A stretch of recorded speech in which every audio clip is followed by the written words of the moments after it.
Hello, it is Ryan, and we could all use an extra bright spot in our day, couldn't we? Just to make up for things like sitting in traffic, doing the dishes, counting your steps, all the mundane stuff. That is why I'm such a big fan of Chumba Casino. Chumba Casino has all your favorite social casino-style games that you can play for free anytime, anywhere with daily bonuses. So sign up now at ChumbaCasino.com.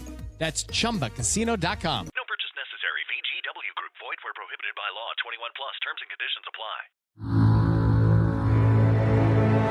Calaroga Shark Media.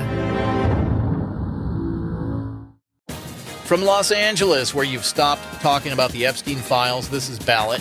That's right. We're wagging the dog here in LA. Let's hit this.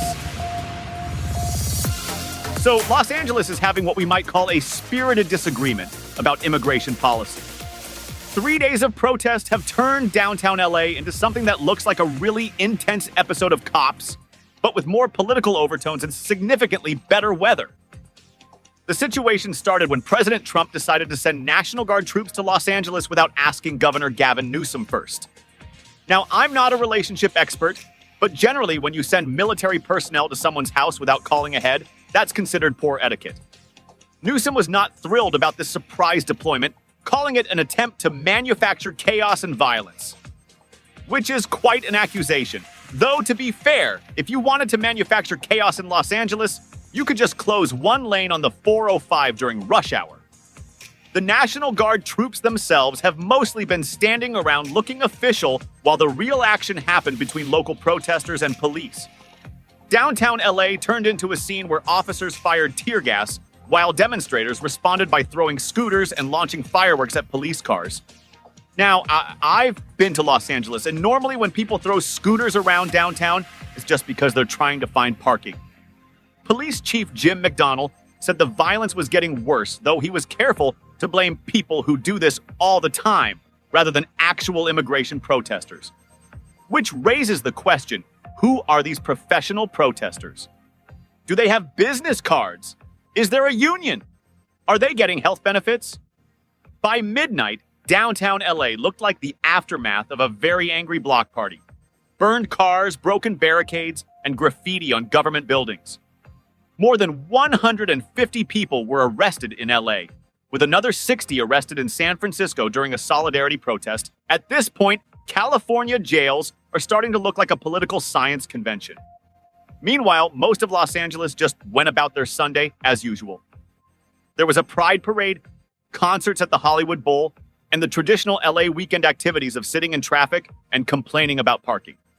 Which really captures the essence of Los Angeles. You can have a full-scale civil disturbance in one part of the city, while people in another part are still arguing about whether that new juice bar is worth the 20-minute wait.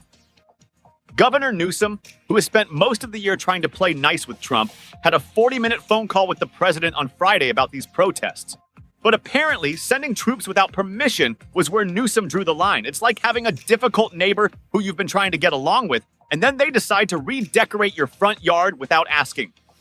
Some Trump officials have been particularly upset about protesters waving Mexican flags, calling them insurrectionists and assuming they're not U.S. citizens.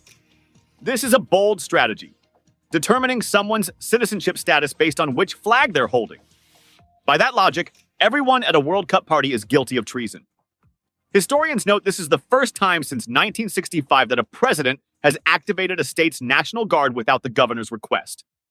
The last time was when President Johnson sent troops to Alabama to protect civil rights demonstrators. So we've gone from protecting protesters to, well, this is more complicated.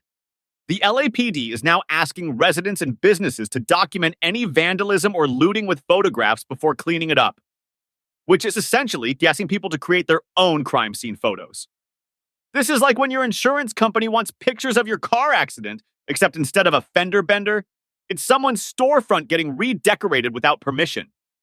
Police had already reported looting on 6th Street and Broadway, which honestly sounds like the setup to a very depressing musical. 6th Street and Broadway, coming soon to a courthouse near you. Meanwhile, the rest of Los Angeles continues its Sunday routine of yoga classes, farmers markets, and arguing about whether that new taco truck is authentic. Governor Gavin Newsom is suing Trump over the National Guard deployment. Newsom went on MSNBC to announce the lawsuit, saying Trump lit the proverbial match and was putting fuel on this fire. At this point, California has more combustible metaphors than actual fires, which is saying something. The governor's complaint is that Trump federalized the California National Guard without asking first. Apparently, Trump's executive order required coordination with the state governor, but nobody bothered to make that phone call. This is like ordering pizza to your neighbor's house and then being surprised when they're upset about it. Newsom also caught Trump posting on Truth Social that the National Guard was doing a great job when they hadn't even been deployed yet. But the real entertainment came when Newsom was asked about border czar Tom Homan threatening to arrest him. Newsom's response was basically, "Come at me, bro," but in gubernatorial language, "Come after me, arrest me, let's just get it over with, tough guy." What happens when one of the most powerful men in music is accused of some of the most serious crimes imaginable? Check out the new podcast, Did He Do It? Following the federal sex crimes trial of Sean Diddy Combs, coming to you straight from New York City. Every day I'll take you inside the courtroom where prosecutors say Combs ran a criminal enterprise of sex trafficking, coercion, and abuse, using his fame, fortune, and influence to silence victims and control lives. We'll cover the big stories and the small moments that can shift the verdict. The trial has begun. The questions are piling up, and every day we'll be asking the same thing. Did he do it? Follow now wherever you get your podcasts. It is Ryan Seacrest here. There was a recent social media trend which consisted of flying on a plane with no music, no movies, no entertainment. But a better trend would be going to ChumbaCasino.com. It's like having a mini social casino in your pocket. Chumba Casino has over 100 online casino-style games, all absolutely free. It's the most fun you can have online and on a plane. So grab your free welcome bonus now at ChumbaCasino.com. Sponsored by Chumba Casino. No purchase necessary. VGW Group. Void where prohibited by law. 21 plus. Terms and conditions apply. The TSA has made an important announcement for frequent flyers.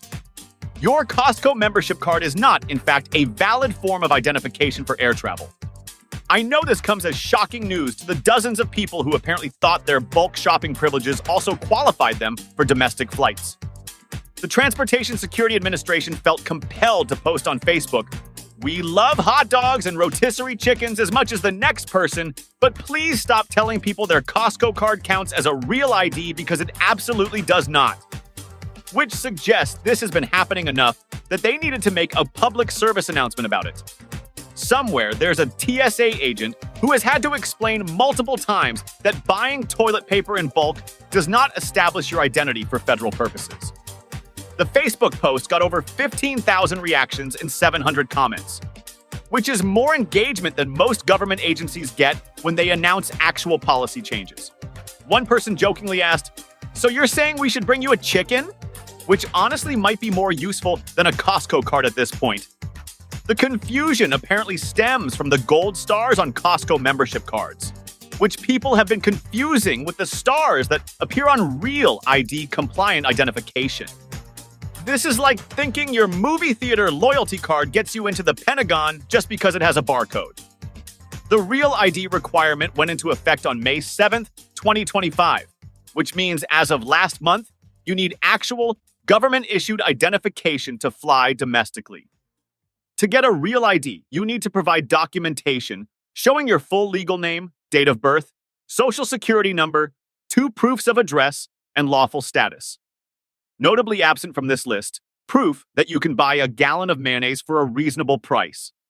Real ID-compliant cards have a star, either a lone star, one in a circle, or one in a bear. The Costco card has a star too, but it's more of a congratulations, you can now buy industrial quantities of peanut butter star rather than a the federal government has verified your identity star. Portions of today's program were made with the help of LA, AI, and ICE.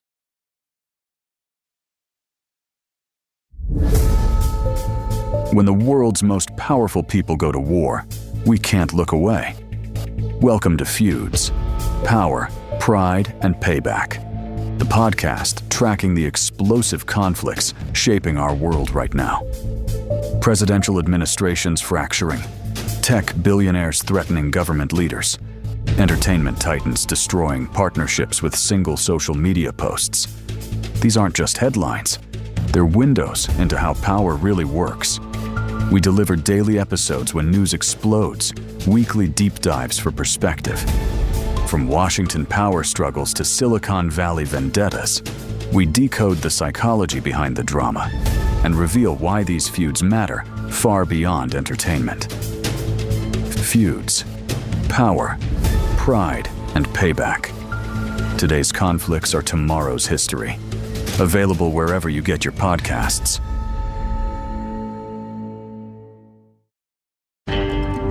You know the silhouette, the squint, the voice that cuts like a blade. Clint Eastwood isn't just a movie star. He's a myth, a mayor, a cultural fault line, and maybe the last great American icon. Eastwood Reloaded tells his story one chapter at a time. The hits, the flops, the chaos between the scenes. Because legends aren't born, they're built. Eastwood Reloaded. Listen now wherever you get your podcasts. Want this podcast without commercial interruptions or feed drops? Caliroga Plus is just $5 a month, and you'll get this show ad-free. Plus, we've just added the full first seasons of Eastwood Reloaded and Crown and Controversy, so you can binge listen our new series without a single interruption. Caliroga Plus gives you palace intrigue, 5 good news stories, daily comedy news, 5 daily trivia questions, and all the other shows on the Caliroga Shark Media Network, totally ad-free. For just $5 a month, it's the best deal going. Apple Podcast users can even get a 30-day free trial by clicking the banner that says uninterrupted listening. If you're on any other app, head to caliroga.com/plus. Link in the show notes. Don't wait. Get your uninterrupted content now. Apple Podcast users click that banner that says uninterrupted listening. If you're on any other app, head to caliroga.com/plus. Link in the show notes.